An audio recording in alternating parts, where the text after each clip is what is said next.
Later on this morning, our soloist will sing the song Go Down Moses, which is an African American spiritual about the life and prophetic words of Moses. Let my people go is the refrain in this powerful song. These are the words that God commanded that Moses declare to Pharaoh to set the enslaved Jews free from Egypt. And this song became a song of joy and freedom. The Hebrew tradition considers Moses the first prophet. He's at the beginning of a long line of leaders who speak truth to power, declaring hope in the face of exile, telling the story of God's redemptive love. The Jewish people ask God for a prophet in Deuteronomy who will protect them from their enemies and will share God's word with them. And not only does God fulfill this promise through Moses, but also through the prophets Aaron and Miriam, his brother and sister. These leaders guide God's people. And not only that, God promises they will not be the last prophets, telling the people that God will put God's words in their mouths. They will be the beginning of a long line of prophets that God will call and prepare and send out. Roughly 600 years later in the history of the Jewish people, we meet our prophet for this morning, Jeremiah. Some traditions say that he was as young as 9 years old when God came to him. Do we have any 9-year-olds out there right now? Yep. I see you. Yes, hello. He was the son of Hilkiah, a priest. Modern day, he would have been the son of a rabbi or a pastor. Jeremiah would have been next in line to be a priest because it was a family job, not a prophet. He would have followed in the footsteps of his father. At this time, Solomon's temple was in Jerusalem, and Israel had their royal dynasty. If life had gone according to his family's plan, Jeremiah would have led a respectable life as a community priest, as a religious leader. Plot twist, that is not the plan. That is not the plan that God had for Jeremiah. Instead, he lived and prophesied in the kingdom of Judea in the 4th and 5th century BCE. And you may know him for his other books like 1st and 2nd Kings, the Book of Lamentations, and his 52-chapter prophecy, simply titled the Book of Jeremiah. Biblical scholars refer to him as the weeping prophet, so even if you did not know his name, you might know him due to the grief and sorrow that fills the pages he wrote. He will experience several death threats, poverty, illness, exile, and he even prophesies the destruction of Solomon's temple. Have you ever heard the saying, life is what happens to you while you're making other plans? I'd like to make a small edit. God is what happens to you while you're making other plans. Specifically, God is what happens to Jeremiah while his family is making other plans for him. As a young boy training in the priesthood, God speaks to him, and not in a soft, dreamy state. He doesn't come to him in the night calling his name. This visitation from God changes the course of his life. The Hebrew word for touch, used to describe the way that God touches Jeremiah's mouth, is not a gentle tap. It is the same verb used to describe God striking or hitting something.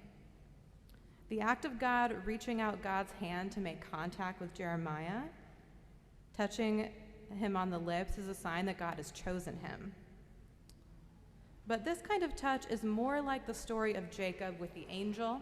Remember Jacob from Genesis, who wrestles all night with an angelic being, asking for a blessing, wrestling it out of the hands of this angel. He receives that blessing, but his name is changed, and he walks away from that wrestling match with a limp for the rest of his life. God's touch costs Jeremiah and Jacob, and it may cost us sometimes too. Old Testament professor at Duke Divinity, Dr. Anathea Portier-Young, observes that touch from God should sound intimate or parental or nurturing, but we should not imagine that it was gentle or comforting at all. I have often wondered what it cost Jeremiah for God to touch him. What did it cost Isaiah when the coal touches his lips at the beginning of his ministry? What did it cost Daniel when God reached out to him? Was Jeremiah's mouth scarred or wounded, a physical reminder of how God changed the course of his life? When we imagine this moment of call, I want us to imagine that God's touch is something that pushes us or wakes us up. And honestly, it seems like Jeremiah needed that kind of touch. He was so rooted in place. He was ignoring this call because of fear and shock. He tells God, "I am only a child. I cannot speak for you." He is young when God jolts him out of his well-planned life and places him into another one. His lack of experience does not keep God from calling him into this role, a role he will play for the rest of his days. Jeremiah seems terrified to me. He thought that God already had a plan for his life, that he would be a priest like his father, and his father's father, and his father's father's father. None of this prophetic business will garner any security or contribute to the legacy that his family has built. He seems to struggle to let go, insisting that he is too young to fill in the blank. Surely God will understand that God has chosen the wrong person. He cannot comprehend that God would direct him towards another vocation when the other one was just fine. Being a priest was a worthy calling too, Jeremiah might think. But sometimes God shocks us out of our plans to show us where we are needed the most, to show us what matters the most. Some of you may remember that my mother and my sisters were in a car accident that almost killed them on the Altamont Pass 6 years ago this month. The Altamont Pass is a mountain pass in the coastal mountains in California, where I grew up. One of my sisters was driving the car when a metal pole flew off the back of a truck and shattered the windshield, puncturing my sister Marina's skull. My mother and a family friend were sitting in the back seat, and they sustained no injuries. The next few moments saved Marina's life. They were close enough to a call box to ask for help, and the paramedics arrived with enough time to stop the bleeding and stabilize her. The pole fractured the side of her skull, barely missing her optic nerve and her temple. She turned her head at the split second she needed to save her life. And the next few months were absolute agony for my family. We did not know if she would wake up from brain surgery. We did not know if the bleeding on her brain was too severe or if the swelling would go down. All we could do was sit and wait, watch and pray, trust and hope that a miracle would happen and that Marina would come back to us. And miraculously, come back to us she did. She had to learn everything all over again because she had sustained a traumatic brain injury, or a TBI. Talking, walking, driving, all of it brand new, yet agonizingly frustrating, because she knew how behind she was. She knew how much effort it would take to retrace 23 years of learning at hyperspeed. Marina's life is incredibly full and meaningful. She competes on a women's Brazilian Jiu-Jitsu team, which is a form of martial arts. She is at the top of her class in nursing school, inspired to change careers because of the people who saved her life that day. She's devoted to her self-development and never takes no for an answer, striving to outdo whatever the doctors or therapists tell her she's capable of doing. I share this personal story with all of you to let you know that I know deeply how agonizing it is to wait for answers. I know what that feels like deep inside of my heart. I know how anxiety-inducing it is to have minimal updates at all about a loved one's improvement. I know how scary it is to walk through all of the possible outcomes of a terrible accident, a botched surgery, or a sudden illness. My family and I knew no matter what kind of life Marina wanted to live and could live, we would live it together. We would walk that road of healing and recovery with her, no matter where it led. That near-death experience in my family shocked all of us out of the illusion that life would continue as we had always known it. We had all believed the illusion that we would be relatively happy and healthy with the typical bumps along the way, but nothing catastrophic would ever happen to us. I want to be very clear with you. I do not believe that God causes tragedy. I believe that God witnesses our suffering, walking with us. I believe that God gives us the strength we need when we feel as if we cannot face another day or another hour in the midst of the pain or the waiting. And I would like to imagine that Jeremiah knows the paradox of that uncertainty and that commitment as God touches him and changes his life. That paradox of his utter weakness and God's complete strength. He did not know what was about to happen to him until it did. He did not know what direction his life would take until God shocked him out of his family's plan and commanded he take on the mantle of prophetic ministry. One of my favorite poets, Christian Wyman, left a fundamentalist upbringing in West Texas and abandoned the Christian faith.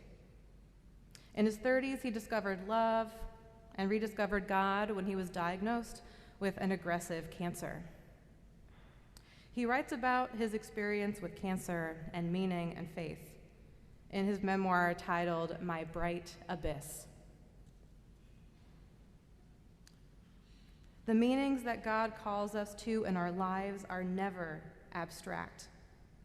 Though the call may ask us to redefine or refine what we know as life, it does not demand a renunciation of life. The call is not some hitherto unknown voice to which we respond. It is life calling to life. We are called, like Jeremiah, and like Christian Wyman writes, through the meanings of our lives. Some of those meanings are deeply shocking, like God jolting Jeremiah into prophetic ministry. Others might be commonplace, like the sound of your kettle boiling on the stove at home. And some meanings are redefining, like the car accident that almost killed my two sisters and my mother.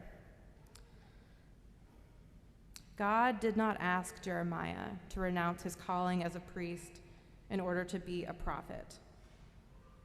But God did tell him that he was a prophet without any room to argue about it.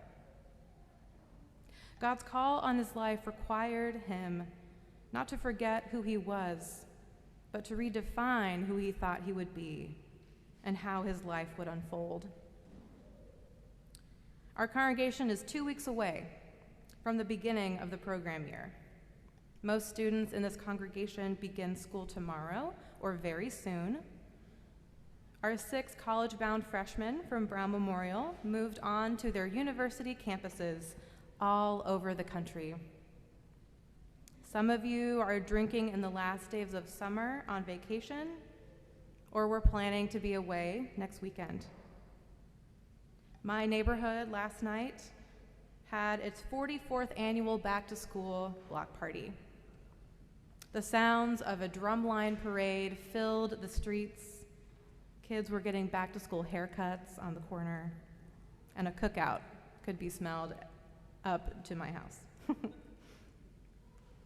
In the midst of these joyful transitional days, as fall comes around the corner to meet us, we are faced with Sharon and Andrew's illness in the same week as Michael's sudden hospitalization. Some of you may remember that he was here playing last Sunday, giving his all, using his gift to transport us a little closer to the holy. I am in shock, as I imagine many of you are.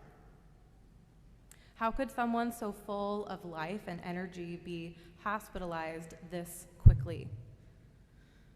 We are left with more questions than answers right now. And like Jeremiah, we may feel ill-equipped for the call upon us as people and as a community of faith. How can we help Michael? How can we be there for his husband, George? How will we prepare for the beginning of the year? How will we pull all of this off, like choir rehearsals and soloists and hymns to sing? How can we do this? How will we do this? Like Jeremiah, I believe that God gives us the words to say. God gives us the comfort to offer.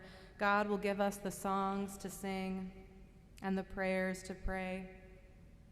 God will give us the people we need for the moment that we are in, and we might be asked to be some of those people for each other.